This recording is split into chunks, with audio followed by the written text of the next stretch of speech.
Hello everyone, good afternoon. Hopefully you guys have been having a good day so far.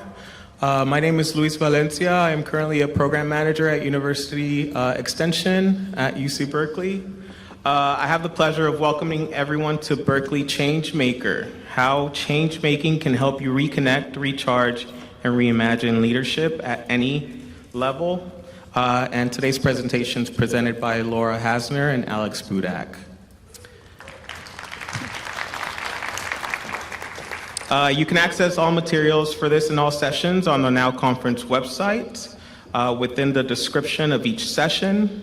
Also, please note that this session is being recorded and will be posted on our Now Conference website and YouTube channel for broader viewing access after the conference has concluded.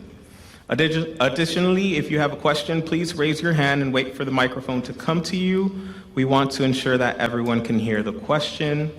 With that, I'm happy to introduce to you to our presenters. Laura Hassner is a professional faculty member at Berkeley Haas and is the strategic advisor to UC Berkeley's Chief Innovation and Entrepreneurship Officer. She is the executive director of the Berkeley Changemaker, whose courses centered on critical thinking, communication, and collaboration, has enrolled some 20% of undergraduates since July 2020.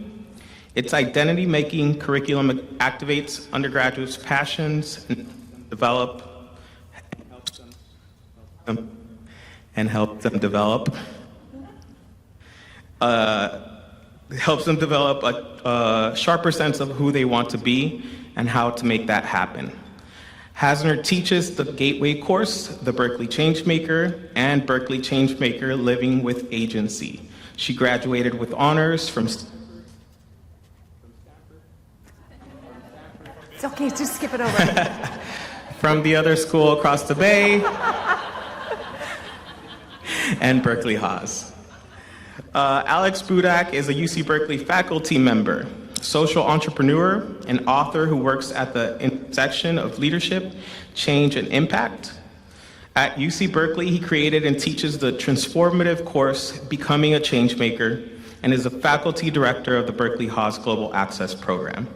As a social entrepreneur, Budak co-founded Start Some Good, which has helped thousands of changemakers launch hundreds of new impact organizations. His new book, Becoming a Changemaker, has been called Inspiring Nobel Laureate Muhammad Yunus and Life-Changing Olympic Athlete Alicia Wilson, making the magic of his Berkeley course accessible to all.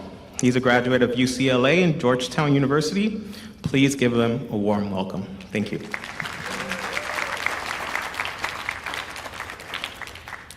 Good afternoon, and thank you for joining us. And to our friends who are watching this recording, we appreciate your doing so. I understand that we have colleagues from across the UC system who are joining us today. So if you are not from the UC Berkeley community, could you please raise your hands? Oh, thank you for traveling to come to be with us today in learning. We appreciate your being here. Thank you so much. My name is Laura Hassner, and thank you, Luis, for that gracious introduction.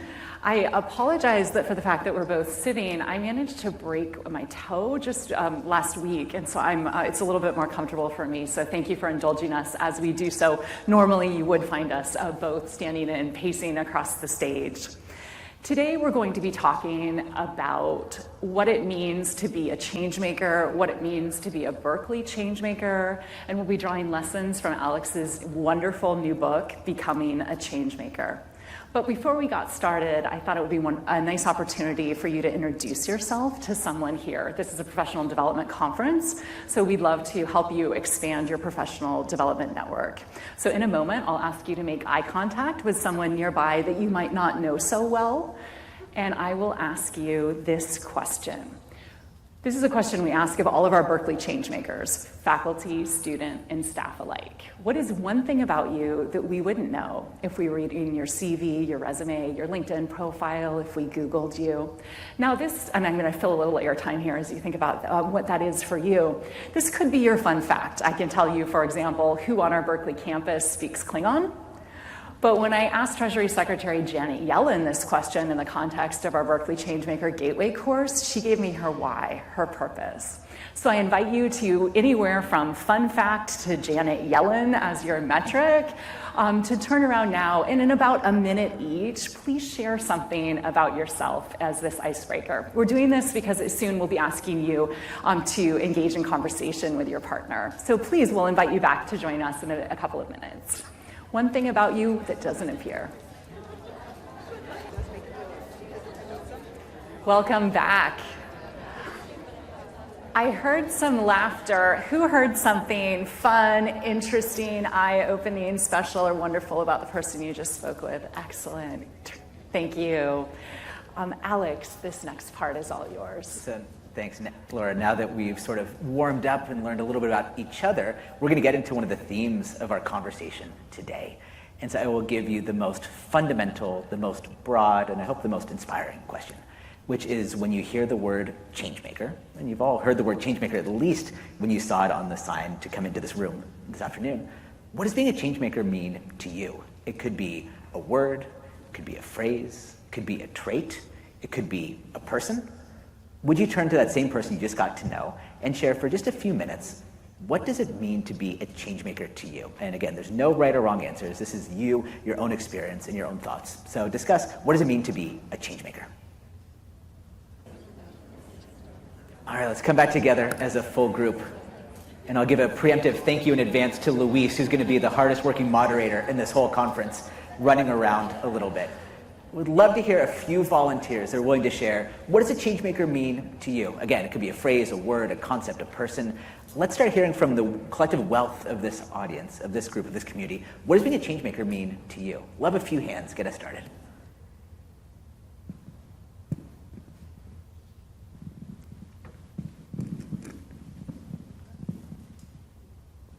Have a Haas person go first.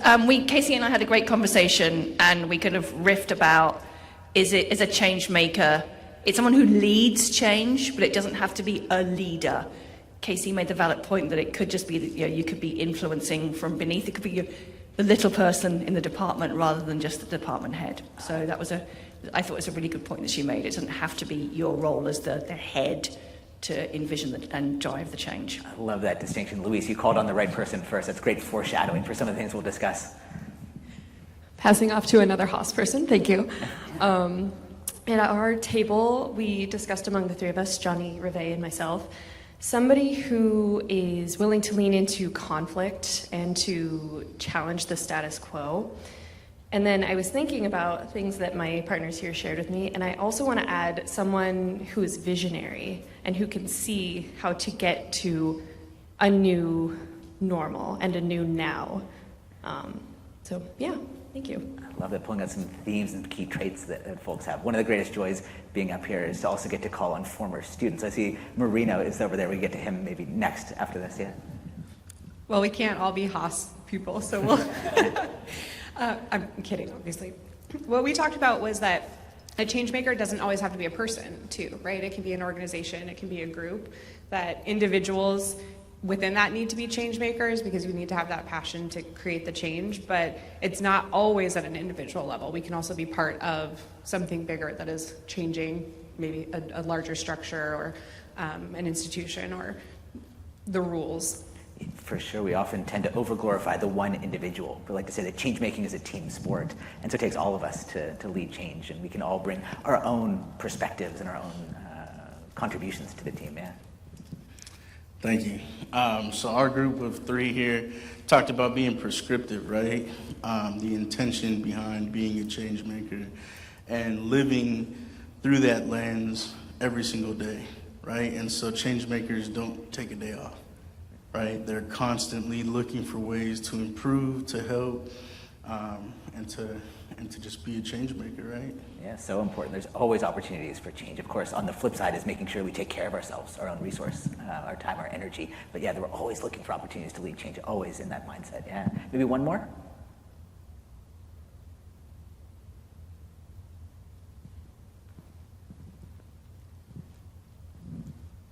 representing the College of Engineering.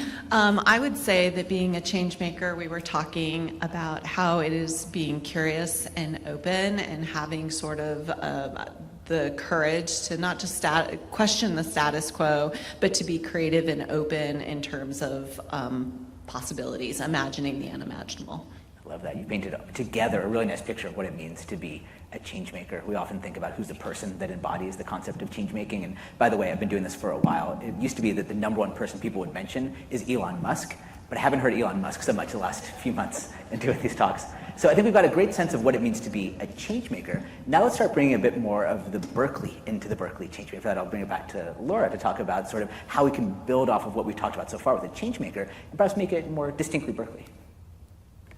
Thank you, and thank you for those wonderful comments about what it means to be a change maker. I'll transition to talking about the Berkeley Changemaker, since I know not everyone in the room is quite as familiar with it as Alex and I are, and about some of the things that we've accomplished on campus, and then we'll widen the lens to talk about change making much more broadly. The Berkeley Changemaker is an academic program at UC Berkeley that came out of our Office of Innovation and Entrepreneurship. The words entrepreneur, founder, venture capitalist are fairly narrow words in the sense that so many of our students don't feel included by them.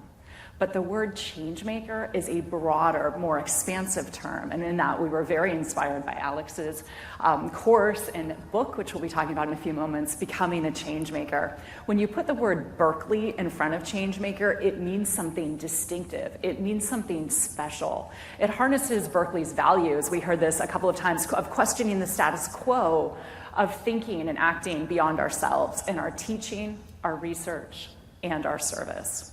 The Berkeley Changemaker courses anchor firmly in what we call the 3 C's that you see here behind me: critical thinking, communication, and collaboration. By critical thinking, we mean, how do we help our students to ask the right questions, the questions that help them to identify the impact that they want to make and that equip them with the skills that they need to make that happen? Communication. So many students come to us as strong analytical writers. That's how you get into a place like a UC campus. But not all of them have experience in persuasive writing, and fewer still have the experience standing up in front of a room and influencing others, especially when they may not have formal authority. That's communication. And then finally, the 3rd C, collaboration. You and I know that anything worth doing at scale takes a team. So how do we harness the diverse lived experiences of our teammates to superpower that change that we want to see happen? And this is where a robust curriculum in DEIVJ comes in our coursework. Now, we say 3 C's because 3 is what we remember, but I always like to sneak in a 4th C. Don't tell my boss, and that's community. The Surgeon General came out with an 82-page report a week ago on loneliness and isolation. What we are finding is that Berkeley Changemaker is becoming a community for our students, a place for them to meet like-minded students as well. I'll just also double-click back, if I could, on the idea of critical thinking and how incredibly important that is. It's what we teach at our universities at a fundamental level. It's important in the academy. It's also important in our own lives. In April 2023, a meta-study which examined 25 studies around conspiracy beliefs took place by O'Mahony and colleagues. And in these studies, they discovered that the single most important intervention in mitigating conspiracy beliefs and theories was teaching people critical thinking skills. I mean, it's just so practical. And it is, I think, a source of improvement in our world and in our lives. So 3 C's, critical thinking, communication, and collaboration, leading us to the Berkeley Changemaker program. We launched our first course, what we call the Gateway course, at the height of the pandemic, summer 2020. We hoped 100 or a couple hundred students would enroll in it. We capped it at 517.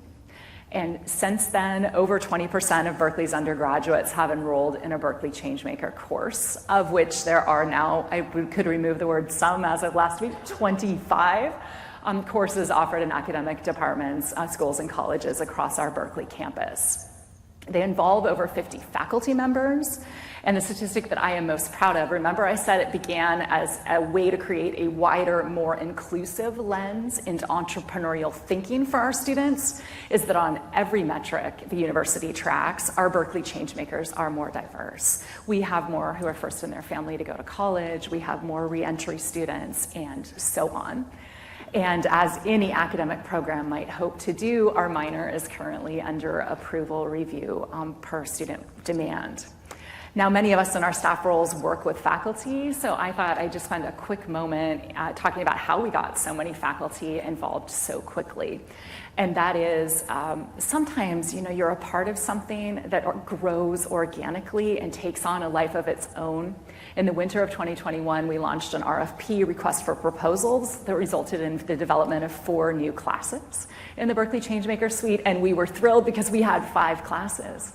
What we didn't know was that faculty would be coming to us from schools and departments across campus asking to be a part of the Berkeley Changemaker suite. Not because they were asking for funding, but because they wanted our students. They wanted Berkeley Changemakers in their classroom. So that, every once in a while you hit on that harmonic frequency, and I think we've been extremely fortunate to be able to benefit from that. And in our questions, in a few moments, I'll be asking Alex about how you paint those clear and compelling visions that motivate others to follow. But first, a fun interlude. So let's start talking a little bit more about leadership and some of the things you could bring back to your own work as well. We're going to watch a video, which is one of my favorite leadership videos ever. It's called Leadership Lessons from the Crazy Dancing Guy. Has anyone seen this video? A couple of folks. Great. So what we'll do is we'll watch the video, and then you'll get back. You can have a wider group, so you can talk within your tables. And I want you to discuss what leadership lessons can we pull out from watching this video. All right, so we've got about a 3-minute video, then you have about 5 minutes at tables to discuss what are some of the leadership lessons, themes, ideas that you see in here. So here you go, leadership lessons from the Crazy Dancing Guy.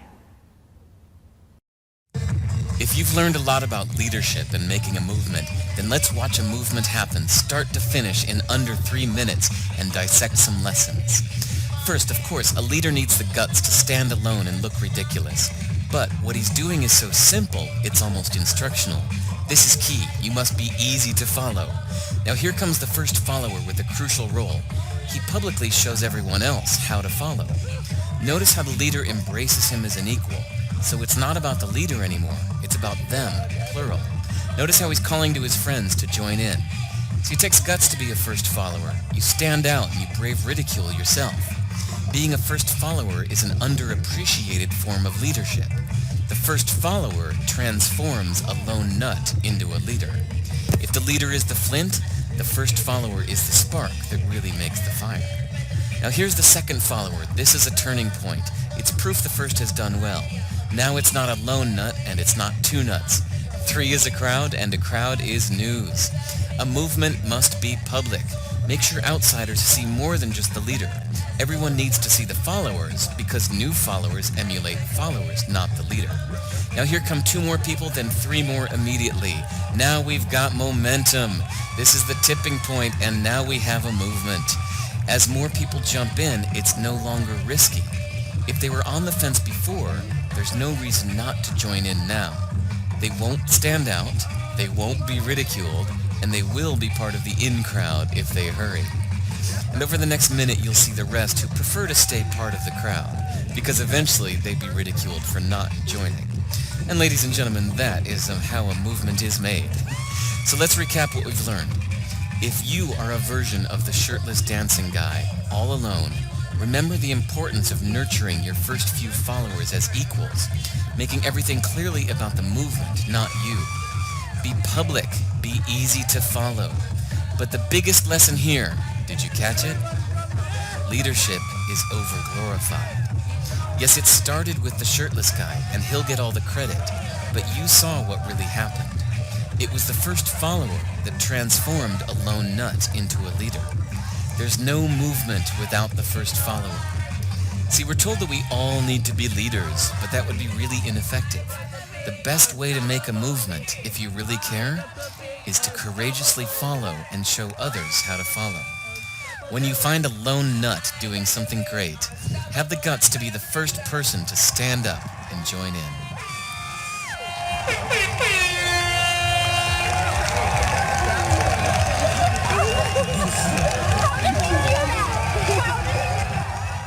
Okay, crazy dancing people, 5 minutes at your table, discuss what leadership lessons can we pull out from watching this video. And let's come back together as a full group. Would love to hear from you. What came up for you as you think about leadership lessons from this video? Can we have a few volunteers who'd like to share? Luis, we got someone way in the back.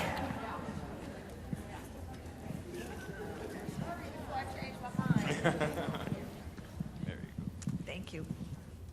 Hi, my name is Joyce, and I work at UCOP. And what I got from this, I think people as followers that are following leaders, they need to be able to relate. And I think that if we are so stuffy and so, people don't tend to want to do that. But if they see you breaking it down, they are more tend to say, okay, I can connect with this leader because I can relate. And I see that, again, the leader is just like me. I think that's really important. And once people get that connection with their leader, they tend to want to work harder for you. So that's mine. Thank you, Joyce. Yeah, authenticity matters so much. And we also see that the crazy dancing guy wasn't like, okay, you're going to come dance with me, we're going to do the Macarena, or we're going to do the Cupid Shuffle. Like, no, he gave a lot of room to just sort of dance in the way that was true to each of them. Yeah, please. Hi, my name is Denise, and I work at BRS. And so my takeaway from that was that the commitment that the first guy had, right? He didn't care. I mean, he was all over. It wasn't rhyme or reason. That didn't matter. He just felt so good. And then the other guy was like, yeah, I want some of that. Want some of that.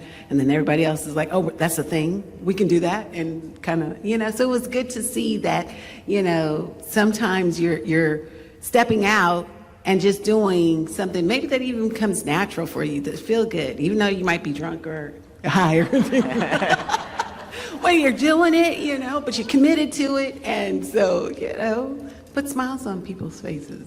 It's great. I love that. Thank you. Yeah. I'd like to summarize. There are like 4 points in my head, but pitch in if I miss anything.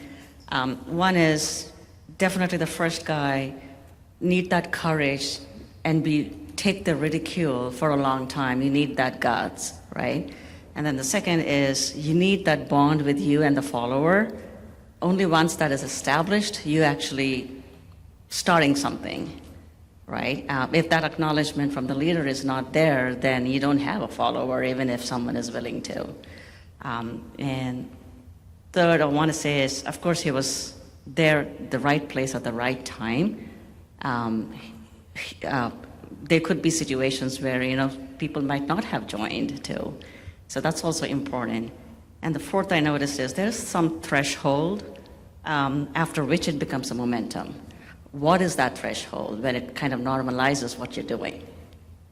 Love that. Yeah, absolutely. And I have a feeling that on number 3, that probably if Joyce were to get us started dancing, I think a lot of people would probably follow, to be honest. But there is right, that culture matters and context matters for sure. And it does take courage to be up there. I mean, maybe like you said, maybe there was an edible involved or something that kind of made it more comfortable. But still, you've got to be out there. And we watch the video in back and we see, well, of course it happened. But that could be a very lonely, long 10 seconds, 15 seconds when you're by yourself. I think philosophically, we've all felt that. Yeah, who else? Our group talked about the importance of a leader enabling and empowering the first follower, and I think the videos talked about that. And we were saying some leaders are so iconic. Like, I'm from South Africa, and Nelson Mandela, we were just like, nobody could ever fill those shoes. But a really good leader that our group pointed out is one that actually always credits and says, I did this not on my own, and makes space for somebody else as well to continue that movement. Terrific. Love that perspective. Thank you. Made it easy on you, Louis.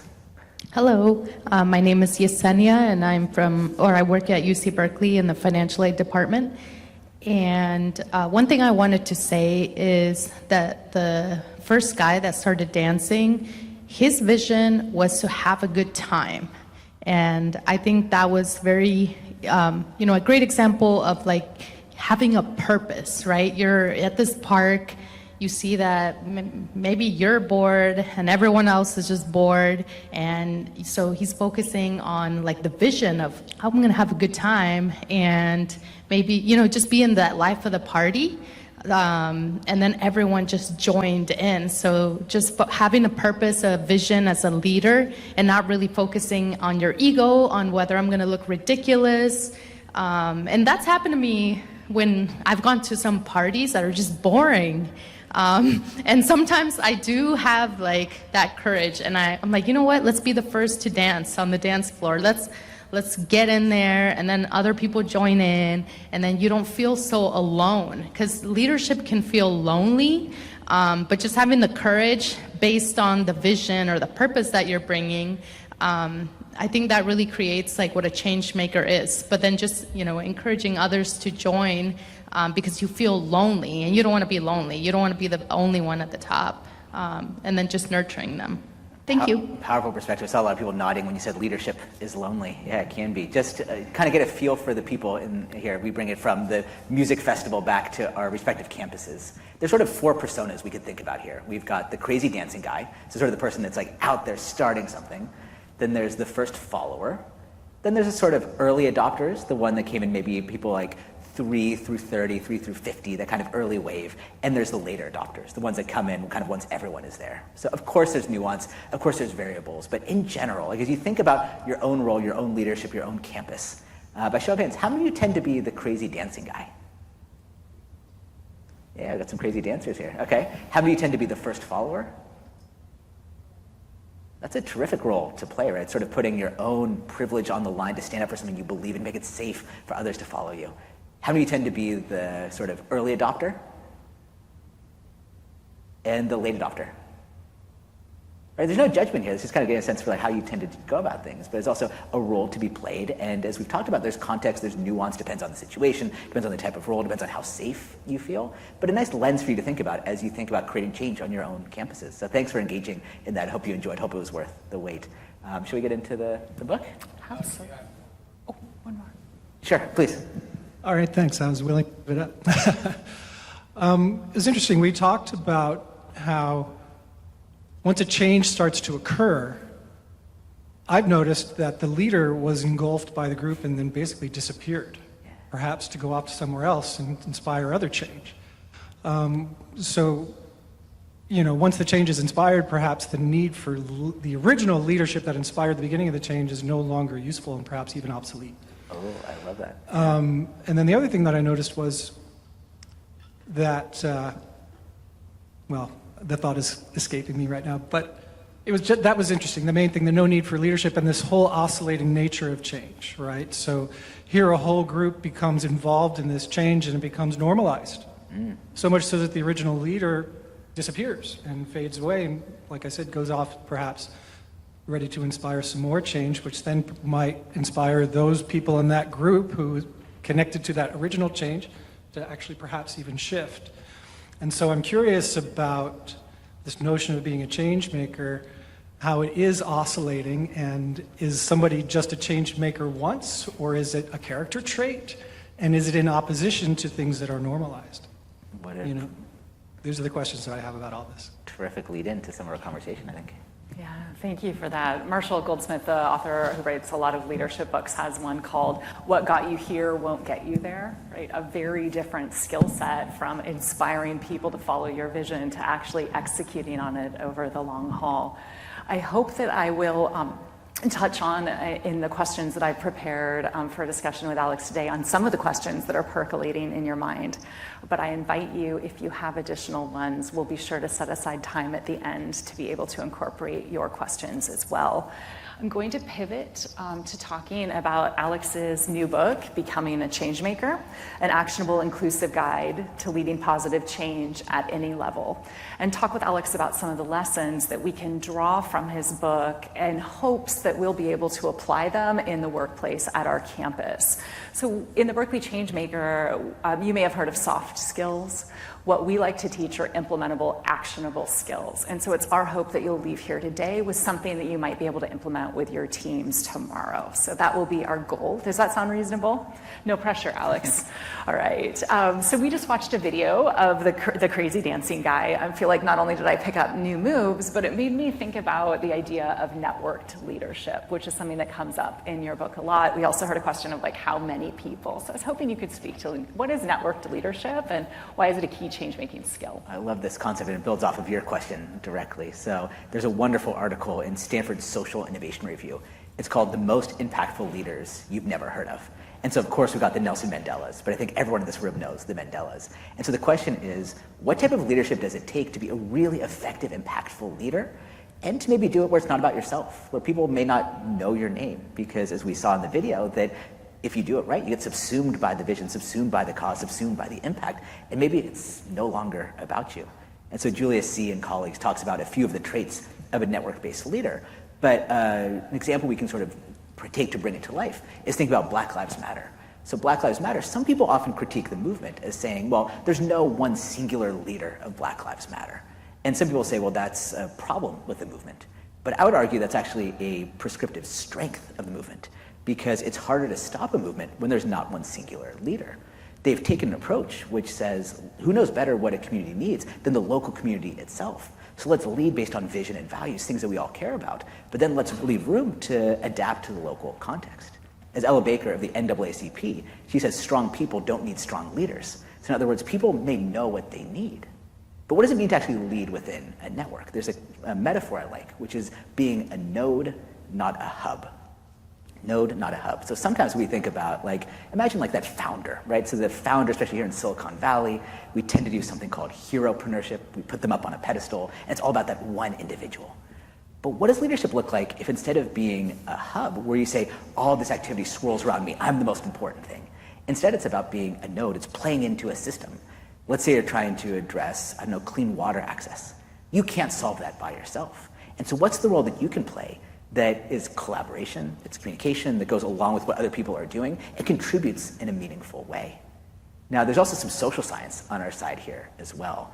Damon Centola from the University of Pennsylvania did fascinating research. And so he and colleagues tried to study what % of people need to be in on a new way of doing things, a new norm, to make it likely for the entire system to tip. So in other words, what % of people in a group need to start adopting a new change in order for it to be likely that the change takes hold? So we'll just do this in quartiles, just by a show of hands. How many would say that in order for a change to happen, you've got to get like 75% plus of people in a group on board? 75 plus? 50 to 75? 25 to 50? 0 to 25?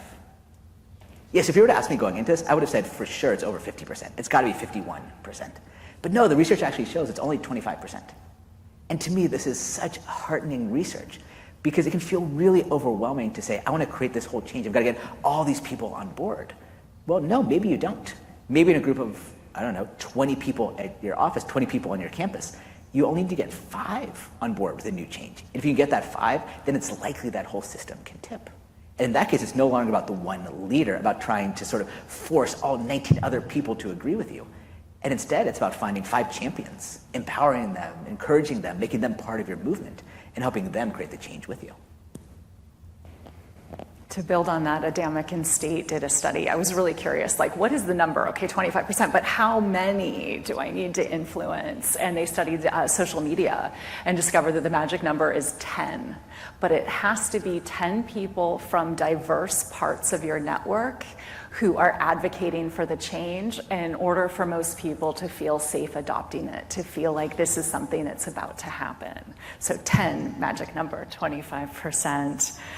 You touched on this, and it was in our session description as well. Let's talk a little bit about how do we lead from where we are?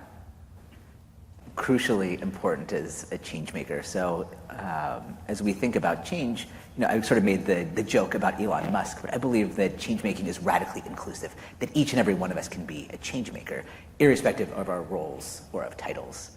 And sorry to the Haas folks, but I think that in general, the way we tend to teach leadership at business schools, not Haas, of course, tend to teach at business schools is kind of broken, right? We tend to think about the lone leader and the sort of heroic moment, right? We think about Steve Jobs pulling the iPhone out of his pocket, Or we think about Eleanor Roosevelt leading the creation of the Universal Declaration of Human Rights.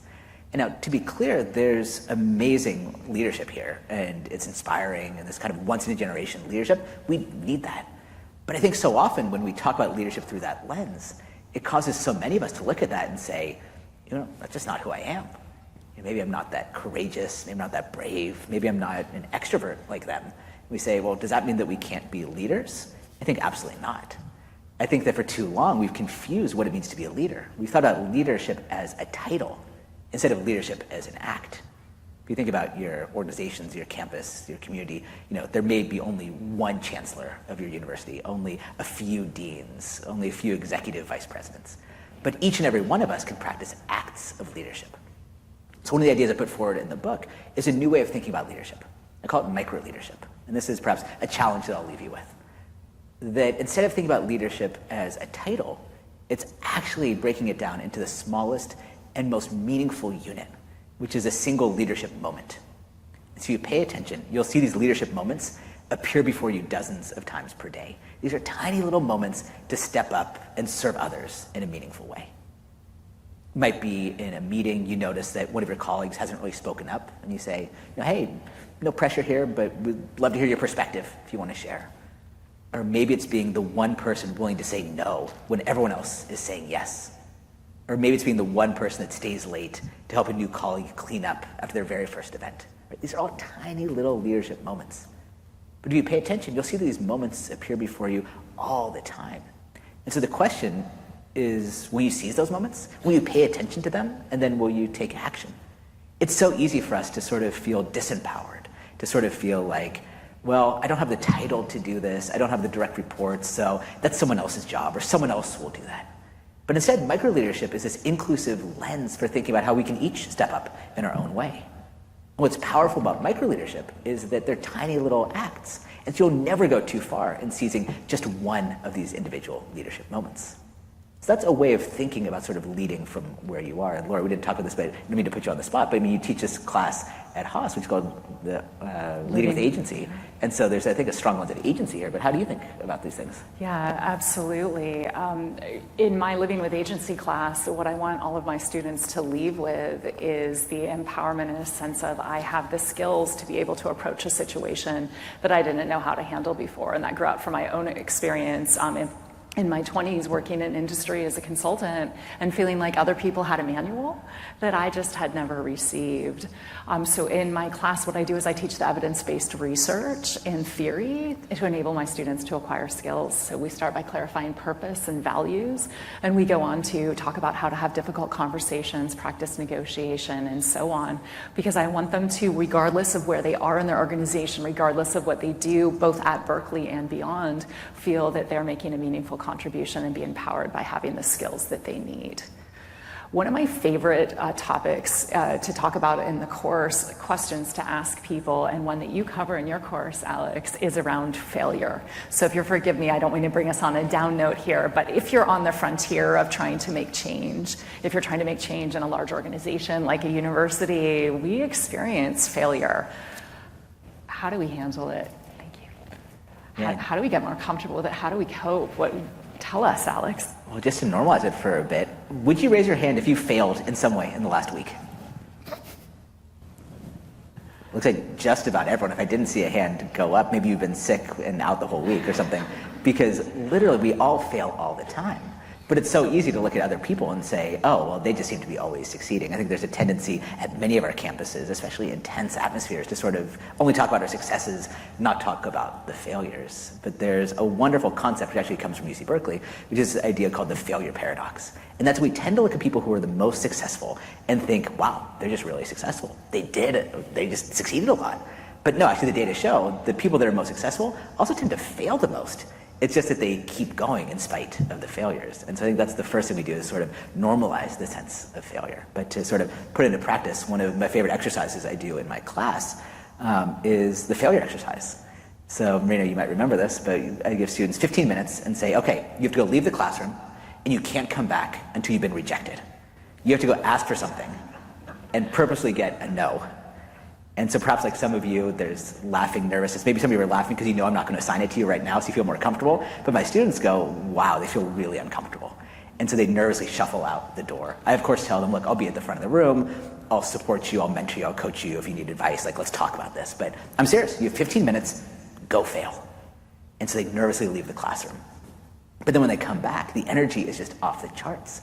So much so that I once had a professor next door knock on the door and say, hey, keep it down, because students are so lit up from this experience. And we see that one of two things happens. So for about 30% or so of students, they ask for something. They're sure that they'll be rejected. And they actually get a yes. I think about one woman who went to the cafe downstairs and said, hi, can I have a free orange juice? And she started turning and walking away, expecting the no. And the barista goes, yeah, okay. And she goes, oh, I'm supposed to fail. Could I have 2? And he goes, yeah, okay. And then fortunately she asks for 3 and gets rejected. But you came back to class with 2 orange juices for all of us. But the lesson there, of course, is that so often our first failure is that we don't even put ourselves out there, that we're so sure we'll be rejected that we don't ask for the thing that we actually want. Then for the other 70% or so of students, they come back and they've been rejected.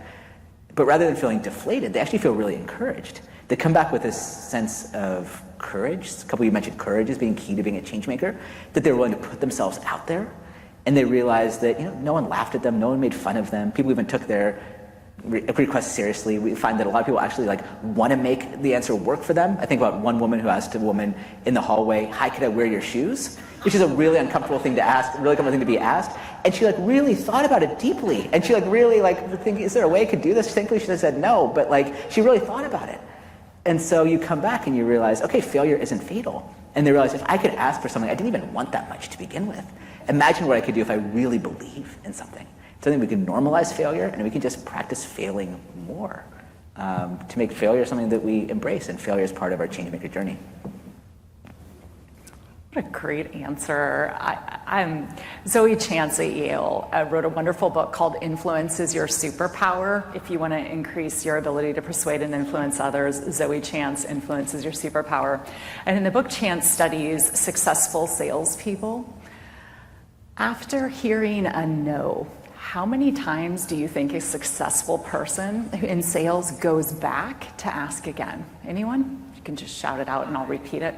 5? 6 to 7 times after hearing the initial no, the successful salesperson will go back and ask again. And each time they ask for permission to come back and ask at a future point in time. The average salesperson asks 3 to 4 times. I teach this to my students and then I ask them, the last time you heard a no, how many times did you go back? You also touched on one quick thing that I want to mention. It's the very first lecture I give in my class, and that is on the imposter experience, not syndrome, because I don't want to make it sound like there's something wrong with us, right? The imposter experience, and it's judging people. There's a beautiful quote by the writer Annie Lamont that said, never judge your own insides based on someone else's outsides. I found a study that suggested that 92% of us experience the imposter feeling when we enter situations at times. And it's true for early stage professionals and late stage professionals. So the unfortunate truth is that that's something that many of us experience and may experience for long parts of our career. So if it's ever something that you've experienced, and I didn't even know what it was until I got into my MBA program and was looking around and thinking, how did I get here? How did I fit in? So if you ever feel like that, you're in very good company. The themes for today are recharge, reconnect, and reimagine. So my next 3 questions are going to be around that. The first, recharge. So Alex and I are both staff at UC Berkeley, and I was thinking, I joined in the fall of 2019. We have weathered, let's see, chime in if I'm missing anything, smoke days, multiple strikes, global pandemic, lockdown, power outages, that's right, budget cuts.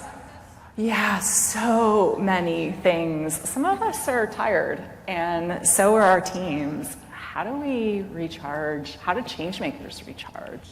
That's such a good question. I want to hear your thoughts on this too, but I'll share a thought, which is that as I've gotten more into this, I've started to think about life in terms of seasons. I think there's seasons for everything that we do. Laura, you've pointed out a number of the tough seasons we've been through, but like so many of you, I wear a number of different hats, a number of different identities. So I'm a teacher, I'm a staff member, but I'm also a partner, and perhaps my favorite is I'm a dad. And so I think there's nothing like becoming a parent that kind of puts that into focus. And so I think it's impossible to do everything you want to do all at the same time. I'll come back to the season in a second, but I had a guest speaker come to my class, Sid Espinoza. At the time, he was the VP of philanthropy at Microsoft.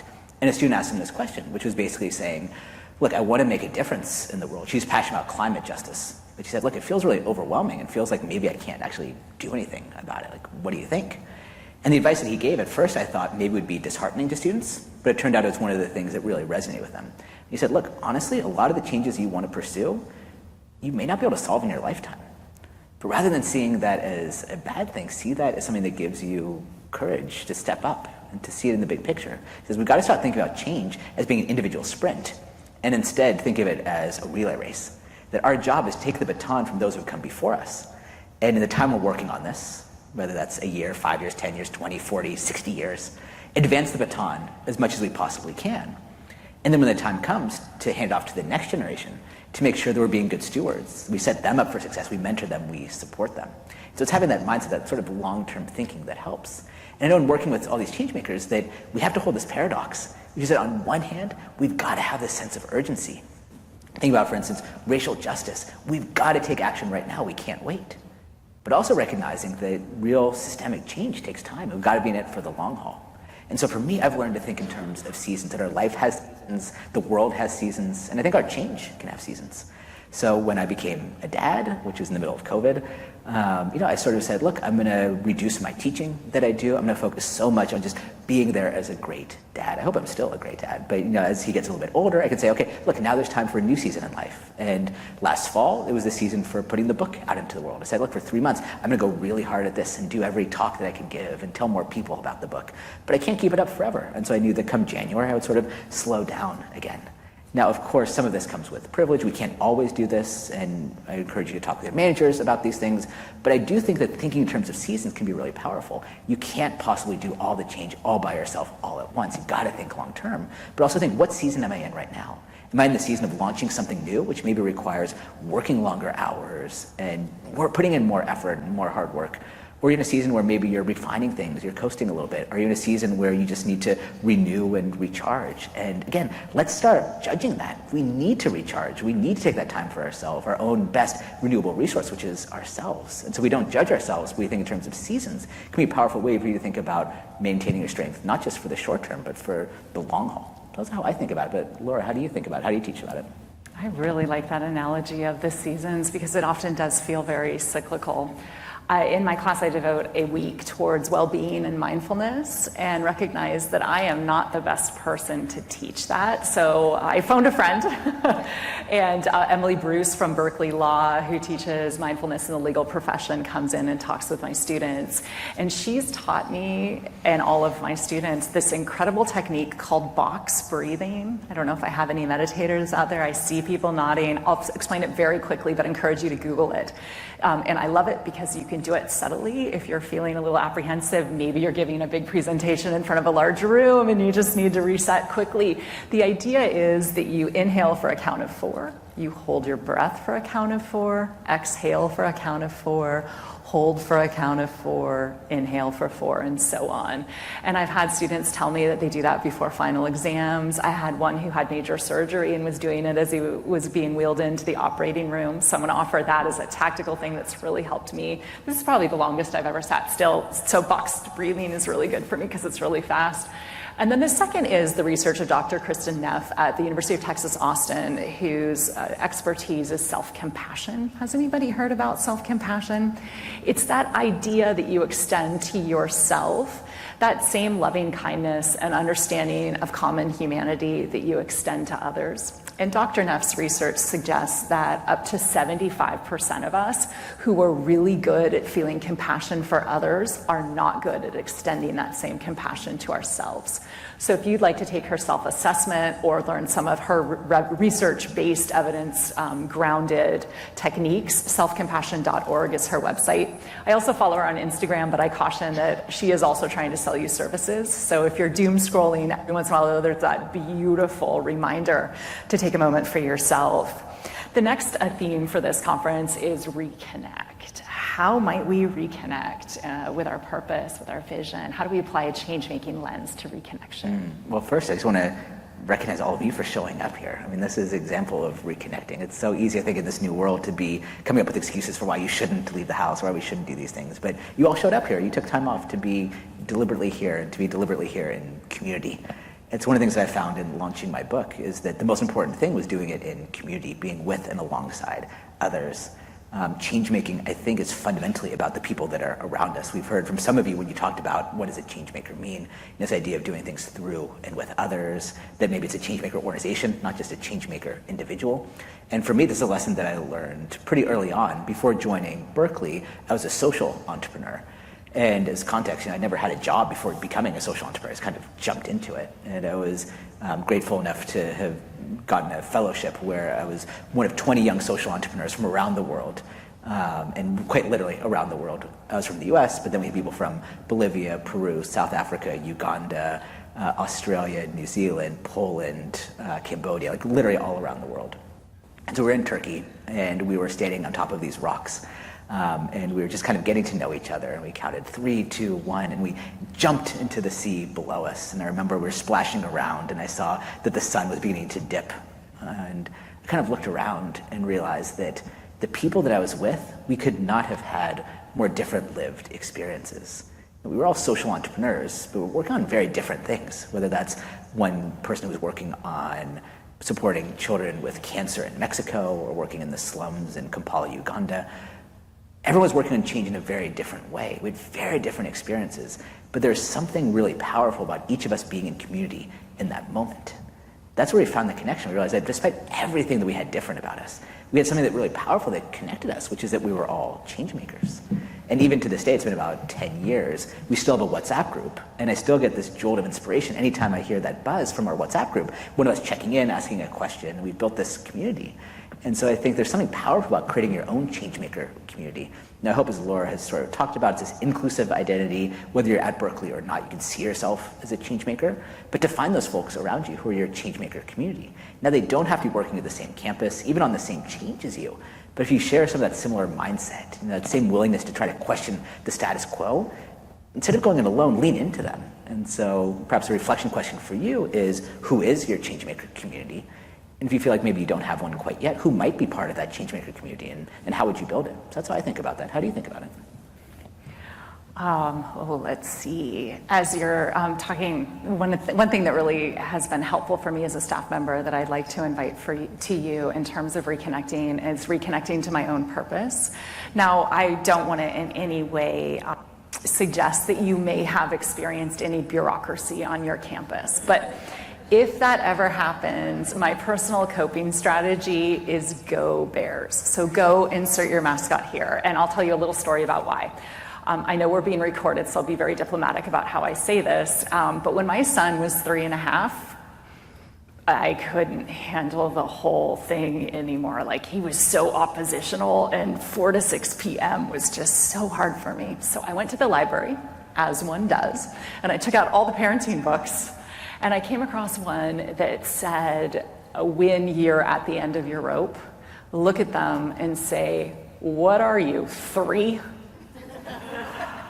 Because 3-year-olds don't understand sarcasm. So they don't understand that you're venting. So my son would puff up his chest and go, yes, I'm a big boy, I'm 3. And I would get it out, I would recenter, I would remind myself, this is totally developmentally appropriate. You are behaving exactly the way you should be. Yes, you are 3. But I'd also get out that sarcasm, that frustration. And so Go Bears has been a wonderful coping strategy for me because it reminds me why we're all here. It's our athletic cheer, but it's more than that. It's when you're in a new city and you see somebody wearing Cal gear around, you say go Bears, right? It builds community. But it can also be a sigh, it can be an expletive, it can be a cheer, depending on how you punctuate it. So I want to leave you with go whatever your mascot is, insert it there. Has been very helpful to me. One final question, please, before we open it up to the floor. Third theme, reimagine. How do we inspire others? So I think we're at a powerful inflection point. We had Muhammad Yunus, who is the founder of Grameen Bank, a Nobel Prize winner. He came to speak to Changemakers at Berkeley. And this was sort of early 2021, so in the midst of COVID. And he asked the question, which is, why are we in such a hurry to rebuild the roads? Instead, shouldn't we be building new roads? And that really stuck with me, this idea that instead of just sort of fixing the problems that we have, to see things as an opportunity to build something new. And that's where we talked about this idea of sort of questioning the status quo. I think there's huge opportunities there to begin reimagining. And I would argue that there's never been a better or more important time than right now to be change makers. Now, if it feels like the world is changing quicker and quicker than ever before, well, you're right. For technological reasons, among others, it's changing faster and faster. And here's the other news, is that the world will never change slower than it is right now. So there's never been a better time or more important time to lead change than right now. So you can look at the change around us and see it as a threat. You could say, how do I just merely survive this change? How do I sort of bury my hand in the sand and just hope that I can survive on the other side? Or you can see it as an opportunity to navigate, shape, and steer that change.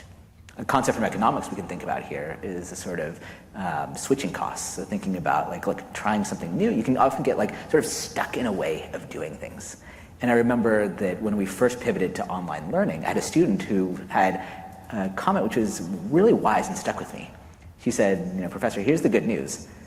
No one knows what they're doing right now. So why not try things? And I love that because no one does know what they're doing. And so if no one knows what they're doing, why not you? Why not us to try things? And so I think be inspired by the words of Muhammad Yunus. And instead of just trying to sort of retrace the old roads, many of them aren't working. Many of them are leading to systemic injustices that aren't right. Instead, let's think about building those new roads. And I would argue that there's never been a better or more important time than right now. Yeah, I love that answer. As Luis goes around, I'll offer 3 quick questions that in our journey with the Berkeley Changemaker have been really helpful to ask ourselves. The first comes from our Gateway course, and that is, if you were a 5-year-old, what might you be asking? And anyone who's been around children of that age knows it's constantly asking why to get to that root cause. The second question that's been really helpful for us, and it's hyperbolic, I don't mean it literally, is, if this were the most important thing, if our lives depended on doing this, what would we be doing differently? And then the third is we work with stakeholders across campus. We're an academic program, we're not a department, we can't even mount our own classes. Everything we do requires working with other stakeholders. Is in advance thinking about what problem are they trying to solve? And how might the solution that we bring help them to solve that problem? So as I think about reimagining, those 3 questions have been really helpful for us in our office. And I hope I filled enough of your time to enable you to raise your hand and ask any question that you might like, please.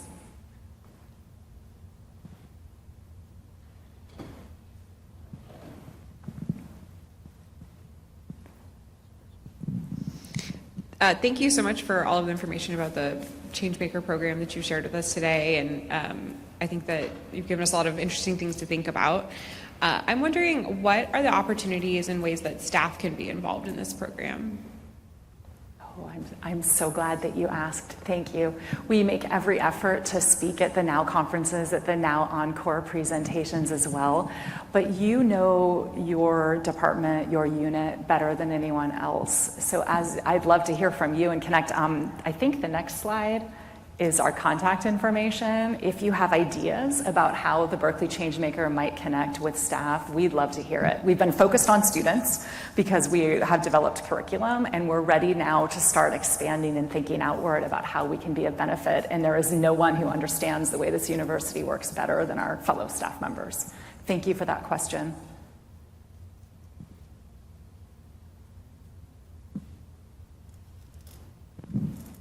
Also, second that question. But my one, again, it goes back to what Casey and I were talking about at the beginning. What makes a change maker? What comes up when you see that word. And we started talking about, well, there's change maker, but there's also change sticker. What have you learned, what have you seen, maybe either from kind of your research or students who've gone through the program and now alums? How are they helping the change they enable and they make to stick and continue or build new roads? Please. There's a chapter in the book which is called Leading Change That Sticks. I think that's crucially important because we can over-glorify the sort of getting things started, but if it were just about that crazy dancing guy dancing for 10 seconds and then going home before anyone danced, well, there wouldn't actually be any change there. And so I think a couple of the things, and there's some classic research here. This is John Cotter on leading change. He's got the 8 reasons that change efforts fail. But I think a couple of things we can kind of pull out of there. One is under-communicating the vision by a power of 10. So in other words, we tend to like sort of say the vision once, and then we think, well, I've said it to everyone, like they should get it. But no, it actually requires like constantly communicating it. And I would append to that also communicating in different ways. You can't just communicate in one form. It's got to be multiple different forms to meet people where they are. And the second one is not anchoring your change in the culture of the organization. There's fascinating research done on the US Postal Service that back in the 90s, they actually got super innovative. They tried a bunch of really cool things, and for about a year, they were really pushing the envelope, and this entity we often think of being kind of stodgy bureaucratic was really innovative. But a couple problems. One, they didn't build it into the budget for the future years, the support for this. And the second, they had only few key stakeholders who were Congress people who then left office, and so they no longer could continue it. And so you've got to think about how do you actually anchor it in the culture of the organization and not just be sort of a standalone thing. And that's where I might go back to the idea of being a network-based leader. If it's not about you, if it's about the change living beyond you, well then think about how you can embed it into existing networks, not just your own. Those are my thoughts. Yeah. Thank you. Do we have time, Louise, for one more question? All right, please. Of course, I wouldn't have never let you leave without me saying one more thing now. I love how you talked about your students and you challenged them in regards to going out and hearing no. And it brought me back to my childhood because that was a challenge. Every time my mother said no, I would do it, you know, or keep asking her, trying to beat her down emotionally. And and I got in trouble for that. Just Were so you you know. 3? No. But as I got older, the rejection or the word no really started to stick with me. And recently, you know, I'm trying to kind of move up in my position, get promoted. And those feelings came back, that fear of being told no, you know, the rejection. So this was kind of good, and it kind of lined up that it's okay if I get a no, you know. I'll just go back to my childhood and just keep doing it until somebody says yes, right, or give me the job. But yes, it kind of took me back to that, that the no's eventually start to really affect you and in some way kind of make you feel a certain way that you're not good enough. So I just wanted to share that. Yeah, I just want to say I see you for that. It is totally normal, totally something I've seen a lot. I felt it myself, and so it's very easy to sort of feel that way. And I hope that maybe this is an example to sort of remind yourself that, hey, we've all got to go through those no's and to pull ourselves out of it. But no, I see you for that. It absolutely is hard.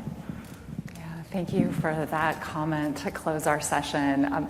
It was an honor and a privilege to be here and hear your thoughts and share some of our ideas with you. As we close, I know Luis has a few remarks, but we scattered 8 of these around 8 tables earlier and have signed copies of Alex's book. So if you want to look around, they should be on the chairs at 8 of the tables. Come find us as soon as this is over and we'll exchange one of these for one of these. Thank you. Thanks, everyone.